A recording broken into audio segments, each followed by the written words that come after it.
Hello students, welcome to my YouTube channel Science Classes by Diksha Jain. This is Diksha ma'am here, and in this video we will continue with the discussion of the chapter Tissues of class 9. We were already discussing the chapter Tissues. हमने plant tissues के बारे में detailed discussion already कर लिया है. Animal tissues में हम थे and we were discussing the types of animal tissues. We have already discussed कि क्या क्या types हैं animal tissues के. एंड हम कनेक्टिव टिश्यूज जो है उनको हम डिटेल में पढ़ रहे थे. लास्ट वीडियो में हमने first 3 types of connective tissues के बारे में डिटेल्स में पढ़ ली है. क्या थे वो? Areolar loose connective tissue, second was dense regular connective tissue and third were adipose tissue. आज हम fourth type of connective tissue that is skeletal tissue के बारे में डिस्कस करेंगे और हम fifth type that is fluid और वस्कुलर कनेक्टिव टिश्यूज भी पढ़ेंगे. So let's start with today's topic that is skeletal tissues. Now skeletal tissues majorly are tissues that supports the body. इसमें कुछ भी ऐसा डिफिकल्ट नहीं है जो आपको नहीं पता. आपकी पूरी बॉडी जो है वो बोन्स और कार्टिलेजेस से बनी है. आपने एक स्केलेटन तो देखा ही होगा. अब एक स्केलेटन के बारे में अगर आपको पता है तो आपको पता है कि हमारी बॉडी डिफरेंट बोन्स से बनी है. एंड डिफरेंट बोन्स जो है, इन बिटवीन द बोन्स कहीं कहीं कुछ सॉफ्ट पार्ट है जिसको हम कार्टिलेज बोलते हैं. एंड हमारे बॉडी में कुछ ऐसे जगह पे कार्टिलेजेस प्रेजेंट है जो हमें सपोर्ट प्रोवाइड करता है और फ्लेक्सिबिलिटी प्रोवाइड करता है. So basically skeletal tissues, these are tissues that supports the body, but these are of 2 types. One is cartilage and the other one is called bone. About cartilage if I say, these are flexible structure. अगर आप अपने outer ear को touch करके देखो तो वो जो part है वो काफ़ी flexible part है. But वो सिर्फ skin तो नहीं है, उसके अंदर में एक layer है. वो जो layer है वो कौन form करता है? Cartilage. वो आपके outer ear को support तो provide करता ही है, बट अलॉन्ग विथ सपोर्ट वो उसको फ्लैक्सिबिलिटी भी प्रोवाइड करता है. So cartilage are those skeletal tissues which are flexible in nature. But other than this there are some important points, जैसे कि दीज आर लेस वॉस्कुलर और you can say that in some cases they are not vascular at all. With vascular I mean कि इसके पास कोई blood supply नहीं है. So there is no blood supply.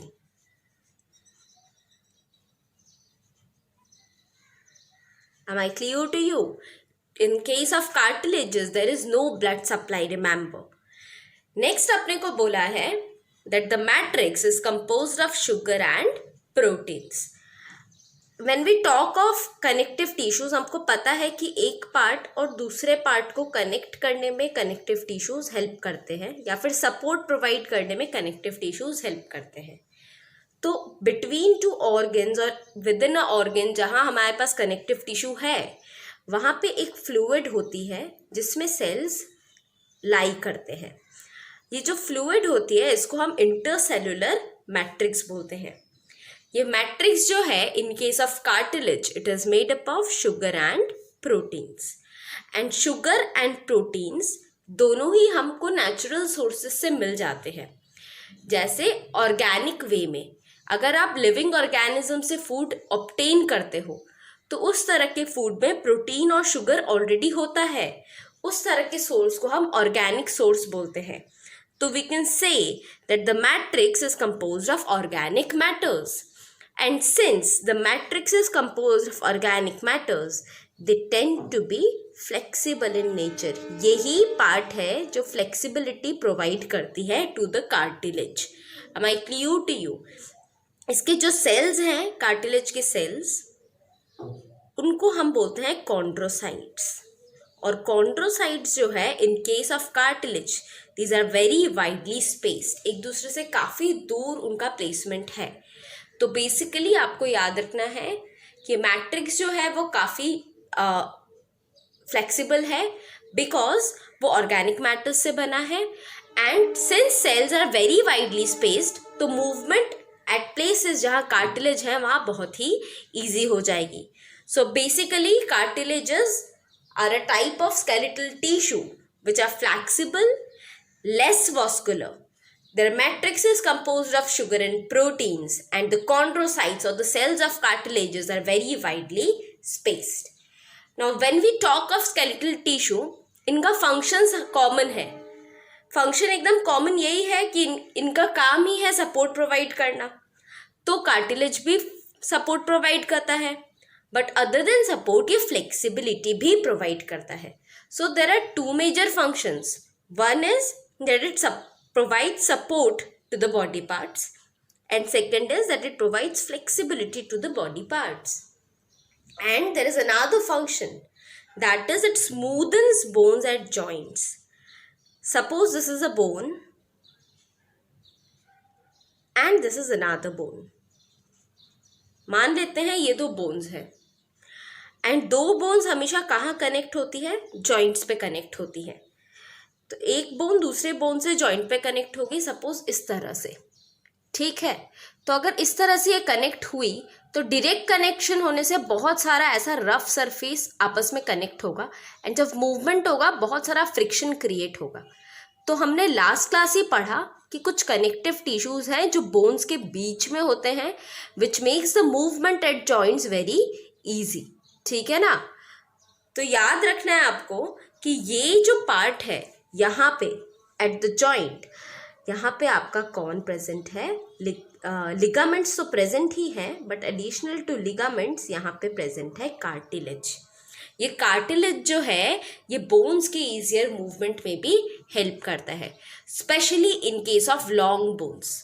आपको याद रखना है that these help in movement of bones at the joints. It makes the movement easier, and these are present in the nose, in the tip of your nose, in the outer ear. These are found in the trachea. Trachea मतलब wind pipe. आपके wind pipe में cartilage present है. Other than that, it is present in the voice box of your body. Voice box, the part जहाँ से आपका voice originate होता है, जिसको हम larynx भी बोलते हैं. एंड वर्टिब्रल कॉलम के भी कुछ पार्ट्स में आपको कार्टिलेज मिलेगा. And between the long bones you may find cartilage. So cartilage के बारे में आपको इतना ही चाहिए. Now let's move on to the next type of skeletal tissue, that is bones. Bones के बारे में तो आपको इजीली आपको पता ही है, आप जानते ही हो कि बोन्स जो है वो काफ़ी स्ट्रॉन्ग पार्ट है आपके बॉडी का.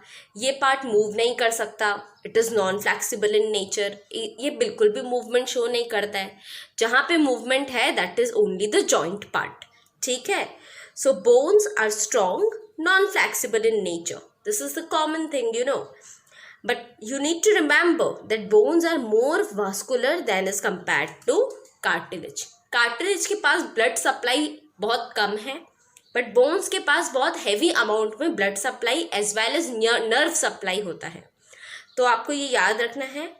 एंड बोन का जो मैट्रिक्स है, now this matrix is composed of both organic matters as well as inorganic matters.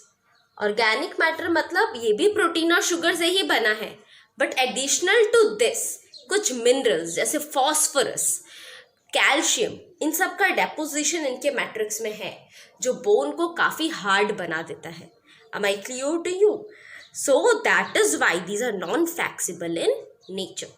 So there are three important characteristics of bones. First is that it is strong and non-flexible. Second is that it is more vascular.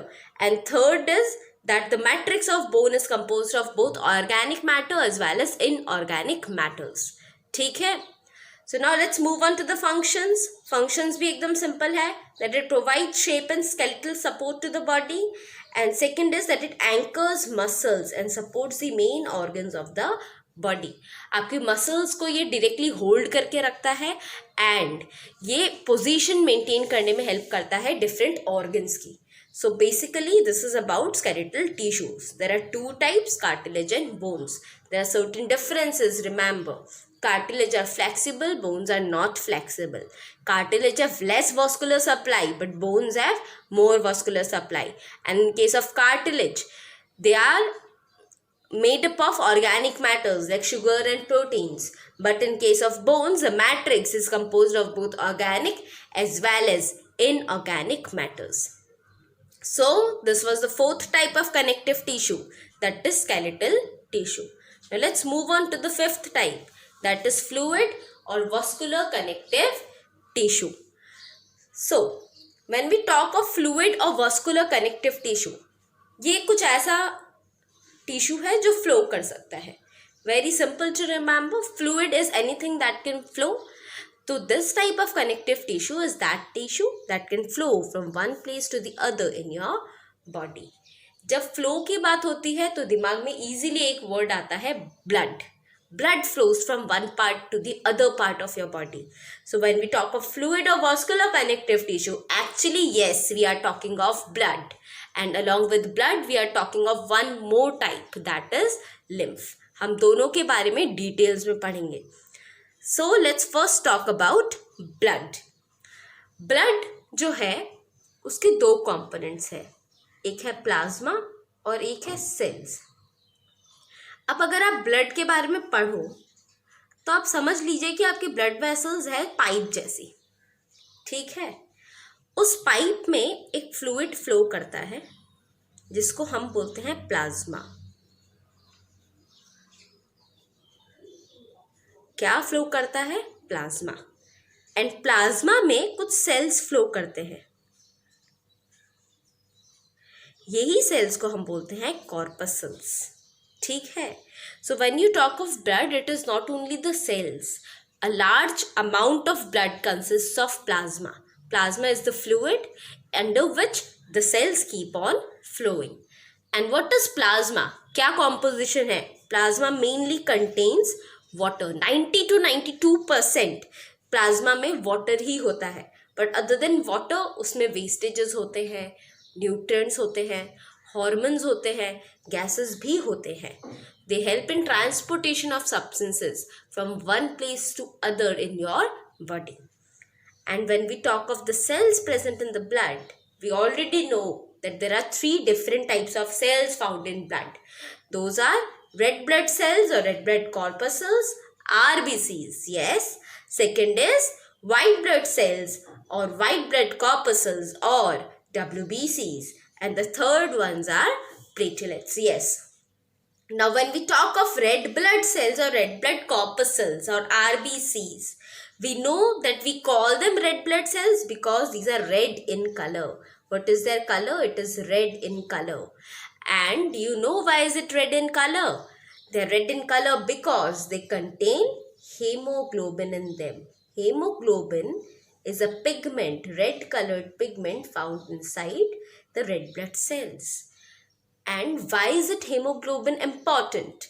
Hemoglobin is important because it helps in carrying oxygen from one place to the other in the body. Mainly oxygen. It also carries carbon dioxide. But oxygen के लिए इसकी affinity बहुत ज़्यादा है. Am I clear to you? So red blood cells are red in color because they contain hemoglobin, which in turn helps us to carry oxygen or gases from one place to the other in your body. The next type of cell we have are red blood cells, red blood corpuscles or WBCs. Now when we talk of WBCs, these are fighter cells, हमको पता है. They help in fighting our body against the germs. Diseases से आपको बचाता है, तो it helps in providing immunity to our body. It provides what? Immunity. Immunity मतलब क्या? आपको strength provide करता है in order to fight against disease. That strength is called immunity. Am I clear to you? So it helps in providing immunity to our body. But there are 2 different types of white blood cells. One are granulocytes and another ones are called agranulocytes. Now what are these? ये कौन सी बला है? This is very simple. Suppose आप white blood cells observe कर रहे हो and while observing आपको ऐसे 2 cells दिखे, एक ये और एक ये. एक सेल के साइटोप्लाज्म में आपको कुछ एकदम छोटे डॉट लाइक ग्रैन्यूल्स मतलब ग्रेन जैसे स्ट्रक्चर्स आपको दिख रहे थे साइटोप्लाज्म में. बट एक सेल ऐसा दिखा जिसमें कोई भी ग्रैन्यूल नहीं है, एकदम क्लियर साइटोप्लाज्म आपको दिख रहा है. तो जिसके साइटोप्लाज्म में ग्रैन्यूल्स दिखे उस तरह के वाइट ब्लड सेल्स को हमने डिवाइड कर दिया एज ग्रैन्युलोसाइट्स, एंड जिसमें ग्रैन्यूल्स नहीं दिखे उनको हमने क्लासिफाई कर दिया as agranulocytes. So basically you need to remember the name simply, that white blood cells are of two types, granulocytes and agranulocytes. Granulocytes have granulated cytoplasm, but agranulocytes do not have any such granules. Am I clear to you? And granulocytes are of three types: basophil, eosinophil and neutrophil. Whereas agranulocytes are of two types: lymphocytes and monocytes. So all these together, all the 5 types, basophil, eosinophil, neutrophil, lymphocyte and monocyte, 5 of these together help us to fight against diseases. Thereby, white blood cells are called the immunity provider of the body, or fighter cells of our body. And the third type of corpuscle that we have is platelets. Platelets, they have a very simple role. They help in blood clotting. जब आपको कभी चोट लग जाती है तो आपका blood जो है वो कंटिन्यूस फ्लो नहीं होता, वो थोड़े टाइम बाद रुक जाता है, एंड एक ब्राउन कलर का लेयर आपके वुंड के ऊपर फॉर्म होता है. That is called clot. And blood के रुक जाने को ही हम ब्लड क्लॉटिंग बोलते हैं. ब्लड में ही वो कंपोनेंट है जो ब्लड को क्लॉट करने में हेल्प करता है, and that component is nothing but platelets. So my dear students, we need to remember that blood is majorly made up of two components. One is plasma, another one is corpuscles. Plasma is the fluid in which the corpuscles flow. Plasma mainly consists of water, hormones, gases, nutrients and certain wastages also. But the corpuscles are of three types: red blood cells, white blood cells and platelets. Red blood cells help in carrying oxygen as they contain hemoglobin. White blood cells helps us in providing immunity against diseases, and these are of two major types: granulocytes and agranulocytes. Granulocytes, these are of three types: basophil, eosinophil and neutrophil, whereas agranulocytes are of two types: lymphocytes and monocytes. And when we talk of platelets, these simply help in clotting the blood in the body. So let's take up the functions of blood and lymph के बारे में भी थोड़ा पढ़ लेते हैं. So blood के बारे में हमने ऑलरेडी पढ़ लिया. फंक्शंस ये हैं.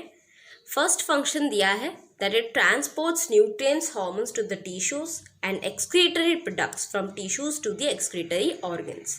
ये हमने ऑलरेडी पढ़ा कि प्लाज्मा न्यूट्रिएंट्स और हॉर्मोन्स कैरी करती है, तो वही क्या करती है, वो टिश्यू तक सब्सटेंसेस को ट्रांसफर करती है और टिश्यू से वेस्ट मैटर्स को वापस एक्सक्रीटरी ऑर्गन्स तक ले जाती है. Next is that the RBCs help in transportation of respiratory gases. Third is that WBCs fight against diseases. Fourth is that blood platelets help in clotting of blood. And fifth is that blood conducts heat and maintains the body temperature. आपको याद रखना है कि blood heat को conduct करती है और उसी वजह से हमारा body का temperature maintain रहता है. So the second type of fluid connective tissue is lymph. अब lymph और blood बहुत ही similar है. In fact, lymph blood से ही originate होता है. Suppose these are blood vessels. Blood vessels को अगर आप बहुत छोटे minute divisions में divide करो तो thin one cell layer thick structure form होता है जिसको हम capillaries बोलते हैं.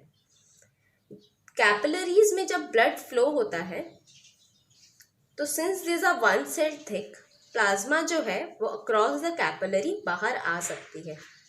And along with plasma, WBC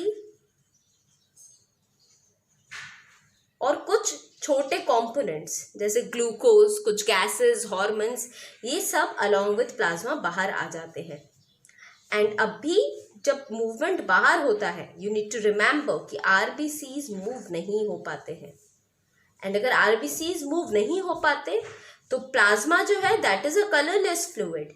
and thereby जो लिम्फ फॉर्म होता है या जो फ्लूइड फॉर्म होता है वो भी कलरलेस ही होता है. And this colourless fluid is called lymph. Am I clear to you? I will repeat this. Blood जो है वो ब्लड वेसल्स में मूव होती है. ब्लड वेसल्स को आप डिवाइड करते जाओगे तो माइन्यूट कैपिलरीज फॉर्म होंगी. कैपिलरीज में जब ब्लड फ्लो होता है तो capillaries are one cell thick, तो प्लाज्मा उसके अक्रॉस आ सकती है. जब वो आती है तो अपने साथ WBCs, हॉर्मोन्स, न्यूट्रिएंट्स, गैसेस, इन सबको भी अपने साथ लेके आती है। बट RBCs का साइज सिंस बड़ा है या बड़े प्रोटीन मॉलिक्यूल्स जो होते हैं वो ब्लड से बाहर नहीं आ पाते, and the structure which comes outside is colourless, and this particular fluid that comes out is called lymph. So basically lymph is a colorless fluid and it contains plasma and WBCs. And what function do they perform? They perform the function to help in exchange of materials between tissue and blood. अब blood तो direct किसी भी tissue के contact में नहीं रहता, बहुत सारे सेल्स जो है वो ब्लड वेसल्स के सराउंडिंग में रहते ही नहीं है, तो जो दूर रहते हैं उनको कौन कनेक्ट कर पाता है? लिम्फ ही कनेक्ट कर पाती है, ठीक है। And second is that it protects the body from infections. How? Now since lymph has WBCs, it can easily protect you from several sorts of infection. So thereby lymph also helps or performs the function of protecting your body from various different types of infections. So my dear students, this was about the two types of connective tissues. First was skeletal tissue we discussed today, and second was fluid connective tissue. Fluid connective tissue के दो types हमने पढ़े, blood and lymph. उनके बीच में कुछ differences है. Blood is red in colour, lymph is not red in colour. Blood contains RBCs, lymph does not contain RBCs. You need to remember that. And lymph are the ultimate connecting tissues, ultimate connecting fluid, जो एक cell को दूसरे cell से या एक tissue को दूसरे tissue से कनेक्ट करती है. Thereby these are certain times also called interstitial fluid. Interstitial fluid. Remember. Very good. So आज हमने कनेक्टिव टिश्यूज के बाकी बचे दो टाइप्स के बारे में पढ़ लिया है. In the next video, I will discuss about nervous tissues. Till then, try to learn whatever has been taught. Stay tuned to my channel. Like the video, share and subscribe if you like it.